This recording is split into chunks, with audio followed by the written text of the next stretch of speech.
भगवते वासुदेवाय। ओम नमो भगवते वासुदेवाय। ओम नमो भगवते वासुदेवाय।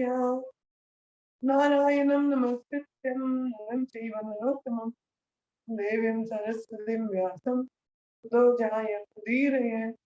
नष्टप्रायेषु भद्रेषु नित्यं भागवत सेवया भगवती समाश्लोके भवतद्भक्ति नष्टकी भूमि। ओम ज्ञानतिमिरन्धस्य ज्ञानाञ्जनशलाकया चक्षुरुन्मिलितं येन तस्मै श्रीगुरुवे नमः। वंशकल्पतरुभ्यश्च कृपासिन्धुभ्येव च पतितानां वैष्णवेभ्यो नमः। जय श्री कृष्ण चैतन्य प्रभु नित्यानंद श्री अद्वैत गदाधर श्रीवासादि। हरे कृष्ण कृष्ण हरे हरे हरे राम राम राम राम हरे हरे।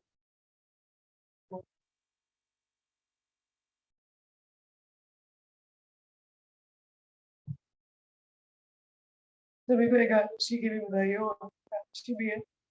तो ज्यादा पढ़िए, रीड करिए, चैंटिंग करिए। So we are studying Bhagavatam, Skand 1, 12वां chapter, 7वां श्लोक।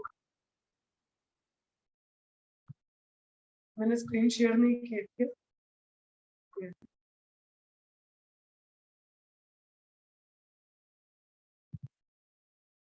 क्षुद्रियस्त्वं निर्नमंगा मृत्यनमृतम् इच्छतम् इहोपाहुतो भगवान् मृत्युसमित्र कर्मणि।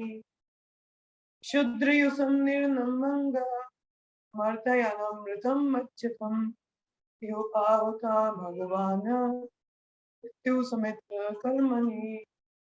क्षुद्रिशं निर्नमंगा मर्त्यनमृतमिच्छतम् इहोपाहुतो भगवान् मृत्यु समेत कर्मणि। अस्त श्लोक पढ़ो।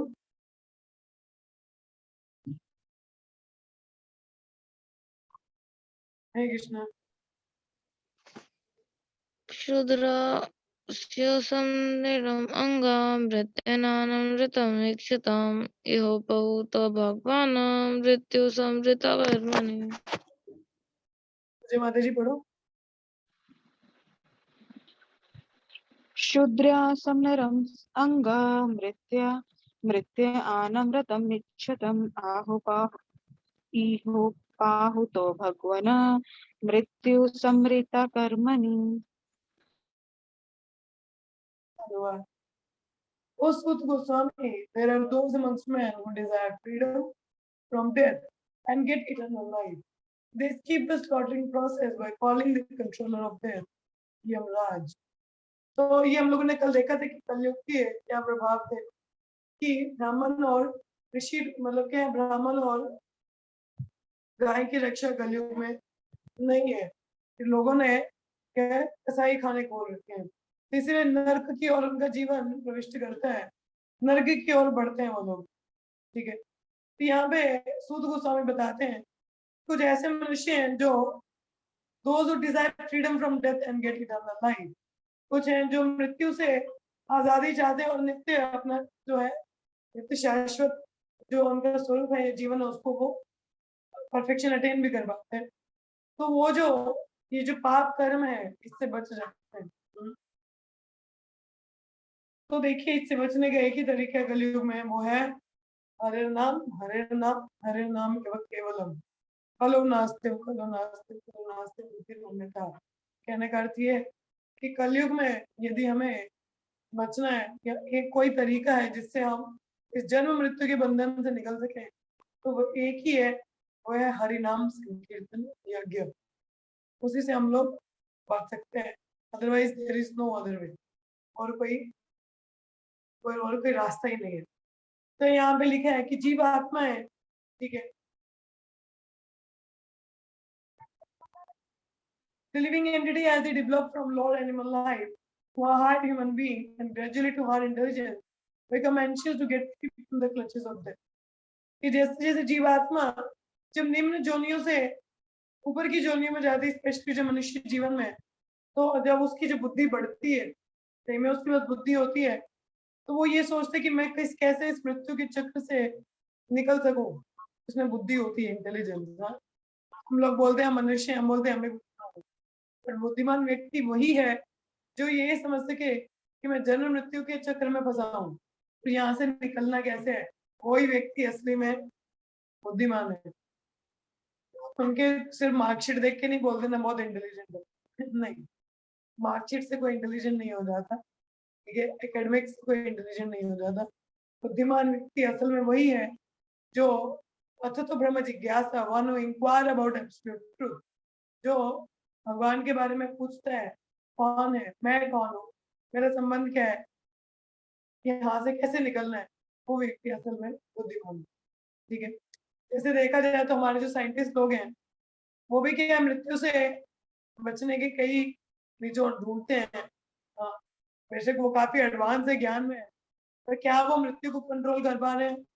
नहीं।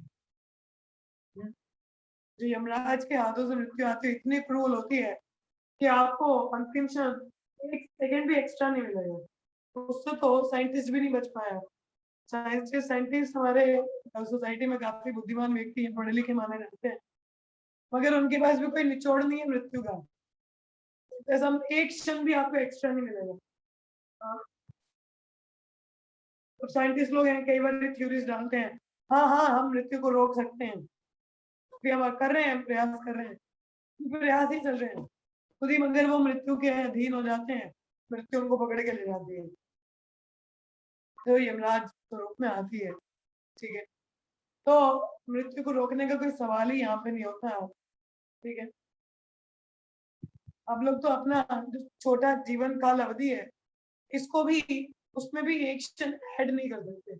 हम बोले सपोज किसी के जीवन 50 वर्षों, हम उसमें एक सेकंड भी एक्स्ट्रा नहीं डाल सकते, हम अपने समय काल की अवधि नहीं बढ़ा सकते, तो मृत्यु को रोकना तो दूर की बात है। हाँ, तो कितना ही क्यों ना कर लो, जैसे मैंने उदाहरण दिया था माइकल जैक्सन का। माइकल जैक्सन आपको पता होगा डांसर। हाँ, माइकल जैक्सन के दर्जनों डॉक्टर थे जो उसको सुबह से शाम तक देखते थे, उसका डाइट चेक करना, इसमें कुछ मिलावट तो नहीं, प्रॉपर इतना उसको इंजेक्शन इंजेक्शन लगता था। क्या हुआ, 50 वर्ष की आयु में मर गया वो। हाँ, पूरा अपना डाइट भी डॉक्टरों से चेक करवा के लेना, पूरा रोज उसका चेकअप होता था कहीं बीमारी तो नहीं है, क्योंकि जैसे हम ईशोपनिषद में पढ़ रहे थे कि कोई भी जीवात्मा में ये एक वेग होता है, ये इच्छा होती है कि वो मरे नहीं। उनका इच्छा होता है कि मेरा ज्यादा से ज्यादा जीवन काल अवधि होनी चाहिए। फिर हम लोगों ने ईशोपनिषद में ये भी पढ़ा कि ज्यादा लंबी अवधि का क्या करोगे यदि वो भगवान के लिए इस्तेमाल ना हो। वो केवल उस वृक्ष की तरह जो खड़ा रहता है, सो वृक्ष की उम्र बड़ी लंबी होती है, क्या करता है वो, है ना। ऐसे मनुष्य जीवन में मिलकर अगर भक्ति ना करे तो उस दीर्घ आयु का क्या फायदा, कोई मतलब नहीं है। यहाँ पे तो खैर बात आ रही है मृत्यु रोकने की, कोई नहीं रोक सकता, हम अपने जीवन में एक पल भी ऐड नहीं कर सकते। कहते हैं the only hope of suspending the cruel slaughtering process of Yamraj is to call him to hear and chant the holy name of Lord। क्या बोला है कि एक ही तरीका है सस्पेंड करने का। सस्पेंड मतलब थोड़ी देर डिले करने का। अगर हम अपना, जैसे हम पढ़ ही रहे थे ईशोपनिषद में, कि यदि हम ईश को केंद्रित करते हुए जीवन यापन करते हैं तो तब हम आकांक्षा कर सकते हैं 100 वर्ष जीने का भी। इसमें कुछ गलत नहीं है। हमारा शायद हम यमराज को रोक सकते हैं हरिनाम करके। जैसे कहते हैं ना कि जो भगवान वैष्णव, भगवान के भक्त हैं जो वैष्णव है, कि हम दो उनको हाथ भी नहीं लगाते, देखते भी नहीं है, तो यमराज कहाँ पकड़ेंगे? जब यमराज के दूध नहीं पकड़ते हैं तो यमराज क्यों पकड़ेंगे जो हरिनाम दे रहे हैं? कभी भी नहीं। तो हरिनाम ही हार है, तो हरिनाम ही केवल बचा सकता है हमको, कुछ भी नहीं। तो यमराज भगवान के बड़े शुद्ध भक्त हैं, जैसे हमने पहले भी पढ़ा था। ठीक है, तो he likes to be invited to kirtana and sacrifice by pure devotee or devoted service of Lord। तो यमराज जी को भी बड़ा आनंद आता है कि कहीं हरि कथा हरि कीर्तन चल रही हो, वो खुद आनंद लेते हैं। जब हरि कथा हरि कीर्तन वो खुद आते हैं सुनने के लिए, मगर उस व्यक्ति को नहीं पकड़ेंगे। The great sages, the Shaunak and others, headed by Shaunak and others, invited Yamraj to attend the sacrifice performed at Naimisharanya। This was good for those who did not want to die। Generally Yamraj से लोग डरते हैं, अरे यमराज को बुलाना है, पागल हो गए हो क्या, अभी मरना है क्या, ऐसे लोग कहते हैं। तो यमराज भूल जाते कि यमराज भगवान के शुद्ध भक्त हैं। तो यहाँ पे जब नैमिषारण्य में शौनक ऋषि और सभी ऋषिगण है वहां पे, तो उन्होंने यमराज को भी सेक्रीफाइस में बुलाया था, इस यज्ञ में, महान यज्ञ में बुलाया था। यहाँ एक कथा चल रही थी भागवतम की। तो जो लोग मरना नहीं चाहते उनके लिए तो अच्छा है, यमराज भी आगे कथा सुन रहे हैं। हाँ, यमराज उनको कुछ दिया है, ठीक है। और वैसे भी जो लोग हरि कीर्तन में पार्टिसिपेट करते हैं, ये संकीर्तन में पार्टिसिपेट करते हैं, प्रभुपाद कहते हैं उनका भाग्य परिवर्तन हो जाता है।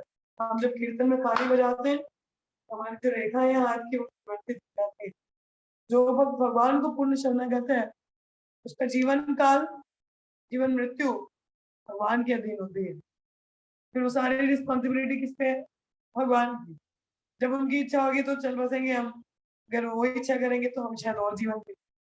उन्हें तो भगवान पे निर्भर है। और भक्त को फर्क भी नहीं पड़ता कि वो मर रहा है कि जी रहा है। क्यों? क्योंकि वो यहाँ पे भी सेवा करेगा, आगे कहीं जाएगा तो वहां भी सेवा करेगा। मेन मकसद क्या है भक्त का? सेवा करना। तो कहीं पे भी रहे, क्या फर्क पड़ रहा है? जब करनी सेवा है, कहीं पे भी करो, क्या फर्क पड़ रहा है? या धरती लोक पे हो, या स्वर्ग हो, या गोलोक हो, नो मैटर। आगे लिखा है, नाकश्चिन्म्रियते तव यवत्तस्ता इहन्तका एतदर्थं हि भगवान् अहुता परमार्षिभिः अहो नरलोके पीयते हरिलीलामृतं वचा। As long as Yamaraj, who causes everyone's death, is present here, no one shall meet with death. जब तक यमराज खुद आपके साथ बैठ के हरिकथा सुन रहे हैं, तो कौन मरेगा? कोई भी नहीं, तो बोल रहे हैं। तो ग्रेट सेजिस ने जो मृत्यु को कंट्रोल करते हैं, उनको खुद बुला रखा है, आगे हरिकथा सुनो। हाँ, तो जीवात्मा जो कि इसकी ग्रिप में होती है, living beings who are under his grip, Yamraj की ग्रिप में ना, should take advantage by hearing the deathless nectar in the form of narration, transcendental pastimes of Lord. तो जीवात्मा जो इस मृत्यु से बद्ध है, ठीक है, इसकी समय काल अवधि, एक्सपायरी डेट है, उसको ये जो डेथलेस नेक्टर है, इसका मृत्यु नहीं होता, नित्य है ना, ये जो नेक्टर है कहाँ से आ रहा है? भागवत से। तो ये भागवत में भगवान की दिव्य लीलाओं का वर्णन है, इसको हमें निरंतर सुनना चाहिए, इसका लाभ उठाना चाहिए। इससे क्या होता है, हमारी चेतना शुद्ध होती है और हम भगवत धाम जा पाते हैं। यमराज के दूत हमें नहीं पकड़ते। यहाँ लिखा है कि हर मनुष्य को, चाहे उसको पसंद हो ना पसंद हो, मृत्यु तो आएगी, है कि नहीं? But it does not know how to get rid of death. उसको पता नहीं है मगर मृत्यु से बचना कैसे है। हाँ, तो एक जो श्योरेस्ट रेमेडी है मृत्यु को टालने की, वो क्या है? भगवान के नित्य लीलाओं का श्रवण करना, जिनको भागवत में बताया गया है एक सिस्टमेटिक वे में। जैसे मैं पहले स्कंद से ही भागवतम पढ़ना चाहिए, ये नहीं कि हम जंप कर जाए, आज नौमा पढ़ लिया और 10वां स्कंद पढ़ लेंगे, फिर ये पढ़ लेंगे, नहीं। सिस्टमेटिक तरीके से पहले स्कंद से भागवतम को श्रवण या पढ़ना चाहिए। It is advised herein therefore that any human being who desires freedom from death should take to this course of life as recommended by rishis headed by Shaunaka. अब आप बोलो कि मृत्यु को टालना, इसका मतलब ये है, यहाँ पे देखो, ऐसी बात है कि भक्तों के लिए मृत्यु नहीं आती। ये वही उदाहरण आ गया, जैसे बिल्ली जो होती है अपने बच्चे को मुंह में पकड़े और चूहे को मुंह में पकड़े, तो बात ऐसा बता दे, अंतर है कि नहीं? अब जो बिल्ली ने चूहे को पकड़ा है, चूहा डर डर के मर रहा है क्योंकि वो मरने वाला है, बिल्ली उसको खाने वाली है। बिल्ली ने अपने बच्चे को पकड़ा है मुंह में, क्योंकि बच्चा डर रहा होगा, नहीं, उसको पता मम्मी ने पकड़ा कहीं और लेके जा रही है, हाँ, वो नहीं डर। उसी प्रकार से मृत्यु भक्तों के लिए क्या है? एक स्टेपिंग स्टोन है, जिसके सिर के ऊपर ये मृत्यु ऐसी है कि जिसके सिर पर भक्त पैर रख के तो गोलोक जाता है। उसके लिए मृत्यु क्या है? एक मौका है जिससे वो भगवत धाम जा सकता है, मगर अभक्त के लिए मृत्यु बहुत डरावनी है, क्योंकि वो दोबारा कर्म चक्र में फंसने वाला है। मगर भक्त का क्या है, मृत्यु किस तरीके से है, सोना और भगवान के साथ जागना, ये भक्त के लिए मृत्यु है। तो इसलिए यहाँ पे बताया गया है, क्योंकि जो जीवात्मा है वो नित्य है ना, वो नहीं मरती, ये तो शरीर का ही समापन होता है। तो मृत्यु भक्त के लिए क्या है, इस शेष कपड़े को त्यागना और अपने नित्य रूप में भगवान की धाम जाके उनकी सेवा में लंगर लो। अब तो यहाँ भी सेवा कर रहे हैं, वहां भी सेवा कर रहे हैं, बस ये एक तरह से हो गया, एक कमरे से दूसरे कमरे में जाना। भक्त के लिए मृत्यु ऐसी है, यहाँ सेवा कर रहे तब सेवा दूसरे कमरे में है, तो अच्छा दूसरे कमरे में जा। तो भक्तों के लिए मृत्यु इस प्रकार से है, ठीक है। इस प्रकार से भक्त डेथलेस है। हम लोग तो वैसे भी डेथलेस ही है। आत्मा मरती है क्या? नहीं, तो आत्मा नहीं मरती, हम तो आत्मा ही है ना, शरीर थोड़ी ना है। तो इसी हिसाब से मृत्यु प्रभावित नहीं होगी। समझ में आ रहा है? ठीक है। तो क्योंकि भागवत कथा श्रवण करने से हम अपने रूप को समझ पाते हैं कि मैं भगवान का नित्य दास हूँ, मैं आत्मा और शरीर नहीं हूँ। तब ये समझ गए तो मेरा मृत्यु है कहाँ हमारे लिए, है नहीं। तो उस सेंस में हम डेथलेस बनते हैं। ठीक है, आगे बढ़ते हैं।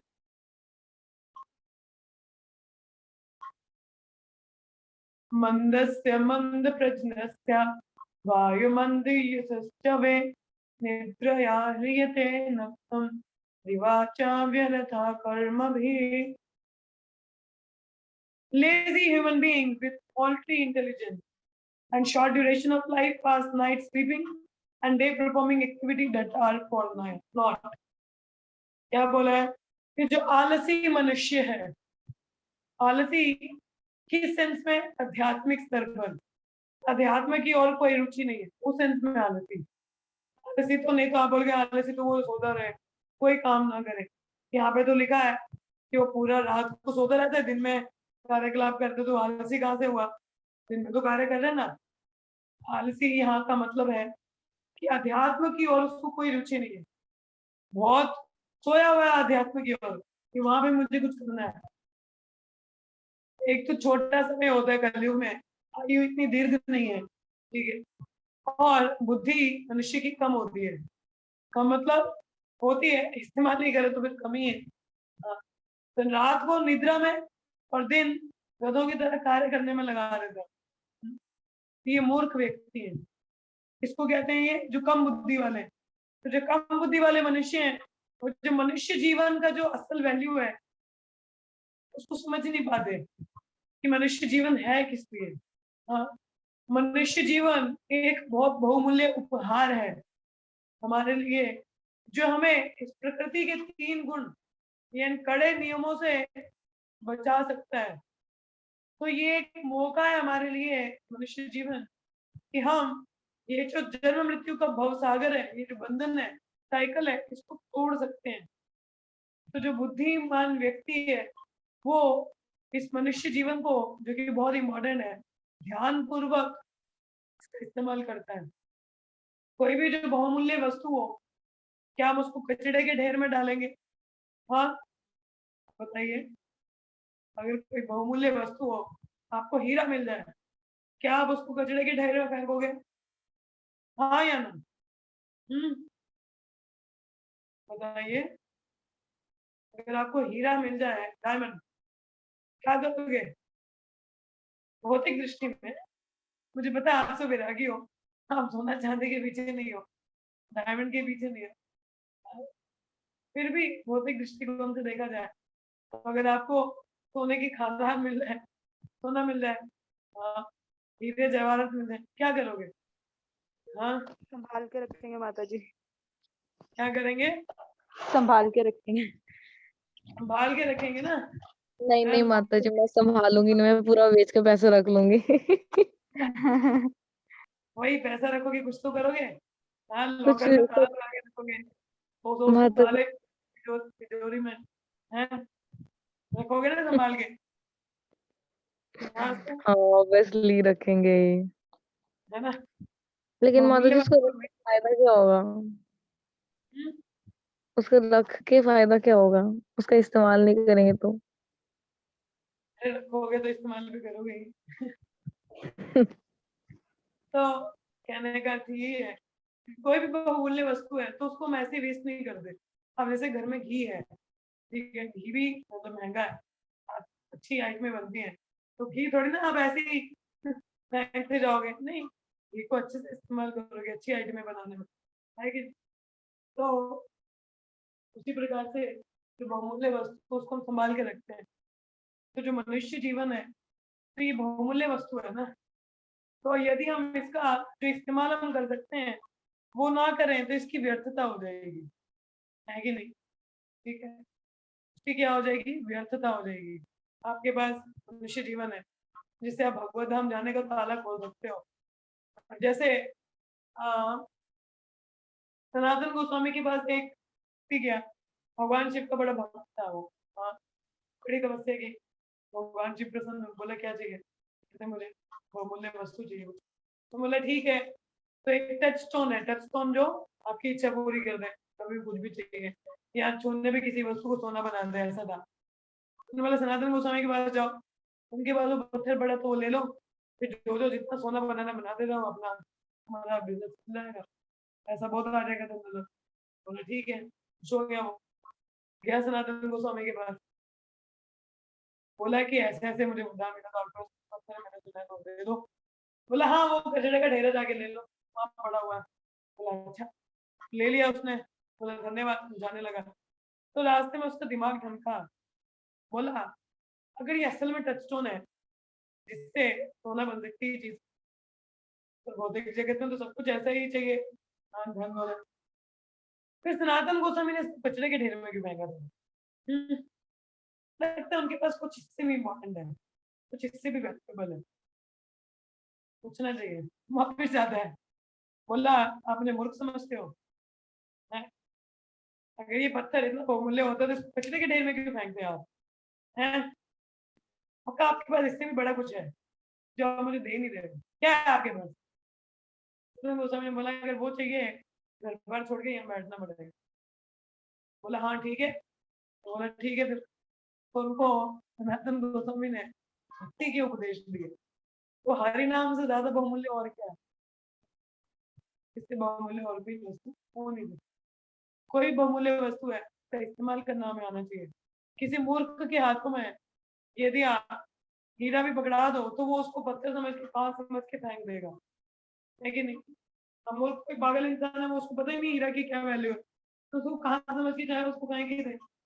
उसी प्रकार से जो मूर्ख व्यक्ति है, उस मनुष्य जीवन की वैल्यू नहीं समझ पाता, इससे मैं भगवत धाम जा सकता हूँ, ये तो वो चाबी मेरे हाथ में है, मैं मुक्त हो सकता हूँ इस कर्म बंधन से, हाँ, इस भौतिक सारे गलापों से, भौतिक शरीर से। तो क्या कहते हैं, मगर व्यक्ति इंद्र तृप्ति में इतना लगा है, जानवरों की भांति, समझ ही नहीं पाता कि ये जो मैं पास्ट में इतना मैंने एंजॉयमेंट किया, प्रेजेंट लाइफ भी मैं इसी में लगा रहा हूँ, इतना बेड़ा करके जो मनुष्य जीवन का असल में जो गोल है, तो उसको पाले, उसको कर ही नहीं रहा, उसको भाग ही नहीं रहा मैं। हाँ, कहते हैं it is said that during the day time one works, कि मनुष्य जीवन जो नॉर्मल भौतिकवादी, उनका जो नॉर्मल कार्यकलाप है, आप देखो तो क्या कार्य है, रात को सोते रहेंगे, सुबह लेट उठेंगे, जैसे ही उठते हैं ऐसे भागते भागते एक जबाती मुंह में टाई ऐसे ऐसे बांध रहे हैं, भागते भागते खाना खाते खाते ऑफिस जाएंगे, फिर थके हुए आएंगे, फिर खाएंगे पिएंगे सोएंगे, ये जीवन चल रहा है उनका। जानवर भी बेटर है इससे तो, हाँ। तो दिन में जो कार्य कर रहे हैं वो क्या है? कुछ भी नहीं है। देखो एक रोजी रोटी कोई आपने, ऐसा क्यों इंसान कमाता है? ठीक है, थोड़ी सुविधा हो जाए, रोजी रोटी मिल जाए, अपना चलता जाना चाहिए थोड़ा बिजनेस, जरूरी भी है, ऐसी बात नहीं कि कार्य नहीं करने चाहिए, करने चाहिए, बट उसी को ही आप परम लक्ष्य बना लो, फिर तो ये मूर्खता नहीं है, ये तो जानवरों से बदतर है। गधे की तरह कार्य करे और आराम से बैठ के खाने को भी नहीं। तुम लोग पैसे क्यों कमाते कि आराम से बैठ के अच्छे से खाना खा सके, मगर वो भी कोई कार्य नहीं है, ठीक है? तो क्या बोले यहाँ पे, one should definitely try to understand that sense enjoyment is not the ultimate goal of human life. Herein, तो जो इंद्र तृप्ति है वही मनुष्य का परम लक्ष्य नहीं है। Herein it is said that during the daytime, मनुष्य के कार्य करते हो, रात को वही इंद्र तृप्ति में लगा है। So we can particularly observe how the human being is engaged for nothing in the great cities and industrial town. तो बड़े बड़े शहरों में क्या है, मनुष्य का जीवन कुछ भी नहीं कर रहा बेसिकली, यही है खाना पीना सोना, आहार निद्रा भय मिथुन, इसी के इर्द गिर्द क्या है, कार्य कर रहा है वो। क्या चल रहा है यहाँ पे, तो there are so many things manufactured, sorry, we can particularly observe how the human being is engaged for nothing in the great cities. There are so many things manufactured by human energy, but they are all meant for sense enjoyment and not for getting out of material bondage. तो ये जो कार्य हैं उसको क्या और ज्यादा अंधकूप में डाल रहे हैं। प्रहलाद महाराज कहते हैं अंधकूप है ये, अंधकूप क्या, अंधेरा कुआं, और अंदर अंदर अंदर अंदर धसते जा रहे इंसान अपने इन कार्यकलापों से। बाहर इतना अंदर चले जाओ कि सिर्फ अंधेरा ही दिखेगा, रोशनी कहीं दिखेगी भी नहीं। इतना मत जीवन अपना नीचे बैठा दो। क्या लिखा है, working hard during the day time and tired mind either sleeps or engage in six habits at night. क्या करेगा मनुष्य, पूरे दिन कार्य करेगा, रात को सोएगा या मैथुन की कार्यकलापों में लग जाएगा। तो ये जानवरों के भांति शरीर कार्यकलाप है, आहार निद्रा भय मैथुन, और यही कार्य जानवर के भी हैं। तो जानवर और मनुष्य में भी अंतर नहीं रहा, there is no different, there is no different, तो कोई अंतर नहीं है। They are designated herein as lazy, unfortunate and short lived. इसलिए इन लोगों को क्या बोला गया है, एक सेकेंड,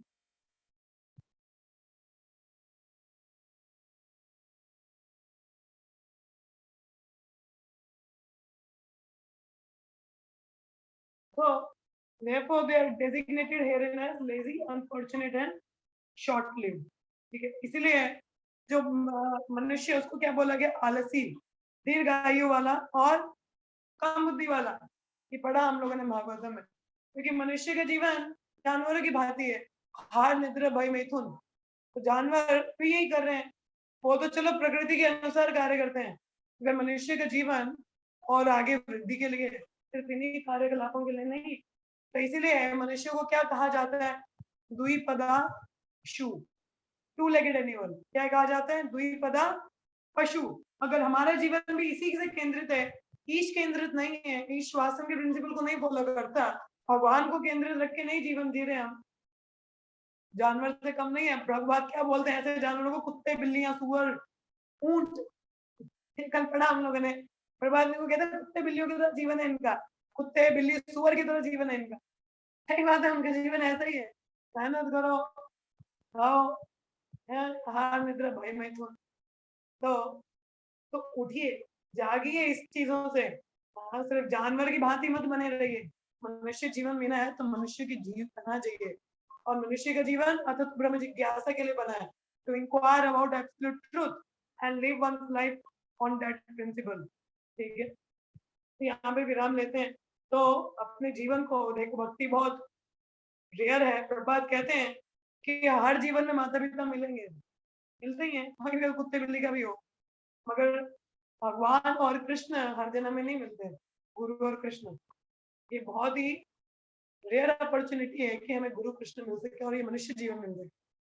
तो यदि हमारे जीवन में गुरु कृष्ण है, साधु शास्त्र है, उसका हमें लाभ उठा के पूर्णता भगवान की सेवा में लगाना चाहिए। जितने भी कार्यकलाप है भगवान की सेवा में लगाए और इस भवसागर से बाहर निकलना है, भगवत प्रेम हमें जागृत करना। ठीक है, तभी मनुष्य प्रसन्न रह पाएगा, नहीं तो वो खड्डे में। ठीक है, तो जैसे आज एकादशी है, हम लोग एकादशी का पालन कर रहे हैं, एकादशी है, आगे जन्माष्टमी आ रही है, ये सब भक्ति की, it's a mother of devotion. इन एक स्पेशल डेज को पालन करके हमारी भक्ति में वृद्धि रहती है। हमें इनका पालन हमें इसलिए करते कि हमारी भक्ति में और ज्यादा से ज्यादा वृद्धि हो, क्योंकि भगवान को बहुत प्रिय होती है ये दिन। चलिए, आप में से किसी का कोई प्रश्न है, कोई कुछ कहना चाहे, आप लोग बोल सकते हैं। यस, हरे कृष्ण।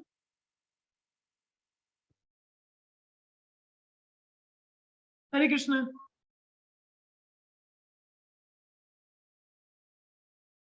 आप में से किसी का कोई प्रश्न है, कहिए। नो कुछ माता नहीं है, जी।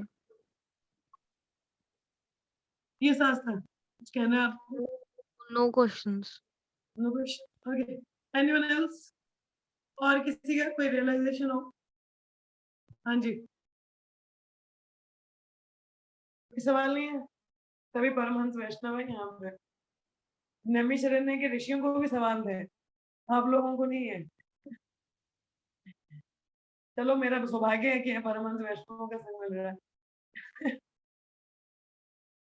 चलिए नहीं है कोई सवाल तो ठीक है, 3 बार हरे कृष्ण महामंत्र का उच्चारण करेंगे। हरे कृष्णा कृष्ण कृष्ण हरे हरे राम राम राम राम हरे हरे हरे कृष्णा कृष्ण कृष्ण कृष्ण कृष्ण हरे हरे हरे हरे राम राम राम हरे हरे हरे कृष्णा कृष्ण कृष्ण कृष्ण कृष्ण हरे हरे हरे हरे राम राम राम हरे राम हरे हरे। श्रीमद् भागवतम की जय। जय शिवपाल की जय। श्रीवास्तव की जय। धन्यवाद। दोपहर को मिलेंगे ईश्वर क्लास में। हरे कृष्ण। हरे एवरीवन। कृष्ण